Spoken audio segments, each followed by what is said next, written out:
সেই পুরনো কথা আমি আবার বলছি, শখের মানুষটাকে ভালোবাসুন, ঘরের মানুষটাকে ভালোবাসুন। কারণ শখের মানুষটা বা ঘরের মানুষটা যখন আপনাকে ফোন দিয়ে বলবে, তোমার জন্য আজকে কি রান্না করব? ভুনা খিচুড়ি খাবে? ভুনা গরুর গোস্তর তরকারি দিয়ে? নাকি গরম ভাতের সাথে খাবে গরুর মাংস গরম গরম? তখন আপনি বুঝতে পারবেন।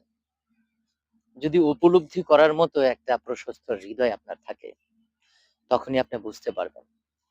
পৃথিবীর অসংখ্য মানুষ কোটি কোটি টাকা খরচ করে চাঁদ দেখতে যায়, আর আপনি সারা দিনের ক্লান্তি শেষে বাড়ি ফিরে ঘরে ঢুকেই চাঁদ দেখেন।